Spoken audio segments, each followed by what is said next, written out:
नमस्कार, मैं हिमांशी। स्वागत है आपका हमारे कार्यक्रम पैम्फलेट पर्दाफाश में।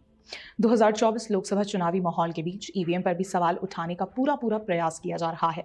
हमेशा ही भाजपा को ईवीएम हैक के लिए टारगेट किया जाता है। इस बार भी कुछ ऐसा ही हो रहा है। दरअसल सोशल मीडिया में ईवीएम से जुड़ा एक वीडियो वायरल करते हुए ये दावा किया जा रहा है कि ईवीएम में गड़बड़ी है। आज अगर बैलेट पेपर पर चुनाव हो तो बीजेपी धाराशाही हो जाएगी। ईवीएम सेफ नहीं है। यहाँ तक कि चुनाव आयोग से भी सवाल किए गए कि ईवीएम से चुनाव करवाना बंद किए जाएं। लेकिन आपको बता दें कि ये खबर काफी पुरानी तो है ही, मगर झूठी भी है। यहाँ तक कि चुनाव आयोग ने हाल ही में चुनाव की तारीखों के ऐलान के समय ईवीएम पर उठने वाले सभी सवालों के जवाब भी दिए, मगर फिर भी ये झूठी खबरें फैलाई जा रही हैं।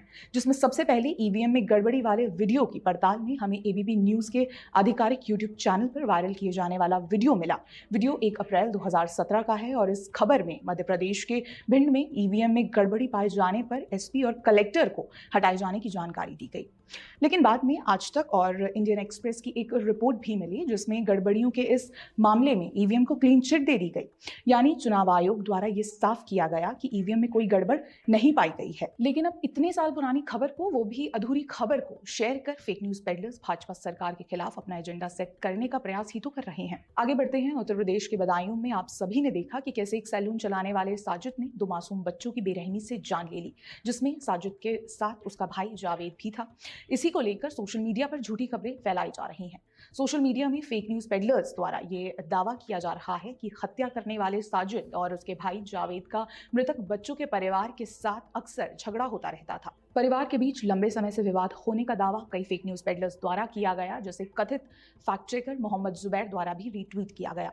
लेकिन ये दावा पूरी तरह से गलत है। मृतक बच्चों के पिता विनोद ठाकुर द्वारा दर्ज एफआईआर की कॉपी देखें तो इसमें लिखा हुआ है कि आरोपी साजिद ने अपनी पत्नी को प्रेग्नेंट बताकर उसकी पत्नी से पैसे मांगे। जब उसकी पत्नी पैसे लेने अंदर गई तो उसने कहा कि वो ठीक महसूस नहीं कर रहा है और छत पर टहलने जाना चाहता है। वो उसके बेटे को अपने साथ लेकर गया। अपने भाई जावेद को भी छत पर बुला लिया। बाद में जब उसकी पत्नी लौटी तो उसने साजिद और जावेद के हाथों में चाकू लिए देखा। साजिद ने उसके तीसरे बेटे पर भी हमला करने की कोशिश की और उसे चोट आई। जाते जाते साजिद ने उसकी पत्नी से कहा कि आज उसने अपना काम पूरा कर लिया है। एफआईआर में विनोद ठाकुर ने यह भी लिखा कि उसकी साजिद और जावेद से कोई दुश्मनी नहीं थी। केवल यही नहीं बल्कि जावेद ने एक वीडियो जारी कर बताया कि पीड़ित बच्चों के परिवार से हमारे अच्छे ताल्लुक थे। तो वहीं दैनिक भास्कर में प्रकाशित रिपोर्ट में यह खुलासा किया गया है कि जावेद ने पुलिस को पूछताछ में बताया कि साजिद की शादी को कई साल हो गए थे, लेकिन उसकी संतान नहीं हो रही थी। उसकी पत्नी के गर्भ में ही बच्चे मर जाते थे, जिससे वो दूसरों के बच्चों से नफरत करने लगा था। जावेद ने बताया कि वो मंगलवार को ही नया छुरा लाया था और उसके पूछने पर उसने बताया कि रमजान के बाद गोश्त काटने के लिए लाया है, लेकिन शाम होते ही साजिद ने कहा कि विनोद के घर होकर आते हैं। इसके बाद वो विनोद के घर गए, लेकिन वो बाहर ही खड़ा रहा और साजिद अंदर चला गया। कुछ देर बाद वो बाहर आया तो खून से सना हुआ था और हाथ में वही छुरा था। अब बात कांग्रेस पार्टी की, जिसके झूठ का पर्दाफाश लगभग पैम्फलेट पर्दाफाश के हर कार्यक्रम में होता ही है, इस बार भी होने जा रहा है। दरअसल शराब घोटाले मामले में अरविंद केजरीवाल की गिरफ्तारी पर कांग्रेस प्रमुख राहुल गांधी द्वारा ट्वीट किया गया, डरा हुआ तानाशाह एक मरा हुआ लोकतंत्र बनाना चाहता है, जिसे कांग्रेसी प्रवक्ता सुप्रिया सुले द्वारा भी रीट्वीट किया गया। यानी यहां वो केजरीवाल को शराब घोटाले मामले में फुल सपोर्ट करते नजर आ रहे हैं। आखिर इंडिया अलायंस को तो बचाना है ही, मगर जनता को गुमराह नहीं किया जा सकता। कहने का अर्थ यह है कि आज कांग्रेस पार्टी जिस आम आदमी पार्टी को सपोर्ट कर रही है, एक समय इसी पार्टी ने यह दावा किया था कि जब पूरी दिल्ली ऑक्सीजन के लिए तड़प रही थी तब केजरीवाल शराब पॉलिसी बना रहा था। और शराब घोटाले का पर्दाफाश न दिल्ली के विधायकों ने किया, न सांसदों ने। इसका पर्दाफाश कांग्रेस पार्टी ने किया है।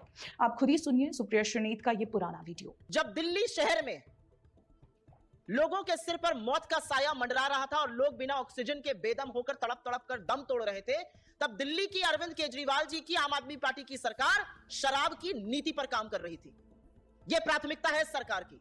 इस सरकार की प्राथमिकता यह है कि 25 साल से, उस वक्त जब कोरोना से यह शहर जूझ रहा था और त्राहिमाम मचा हुआ था, विफलता केजरीवाल जी की भी है, उतनी ही विफलता मोदी जी की भी है। उस वक्त शराब पीने की आयु 25 वर्ष से घटाकर 21 वर्ष करी जा रही थी। 3 बजे सवेरे तक शराब बेची जाए, खुले में शराब पिलाई जाए, यह काम अरविंद केजरीवाल जी की आम आदमी पार्टी की सरकार कर रही थी। इस पूरे प्रकरण पर प्रकाश डालने का काम, इस पर कार्रवाई करने की बात सिर्फ और सिर्फ कांग्रेस पार्टी ने दिल्ली शहर में करी। एक एक करके प्रेस कॉन्फ्रेंस में सभी कांग्रेसियों ने आम आदमी पार्टी के शराब घोटाले का पर्दाफाश किया, मगर आज अपने स्वार्थ के लिए भ्रष्टाचार का साथ दे रहे हैं।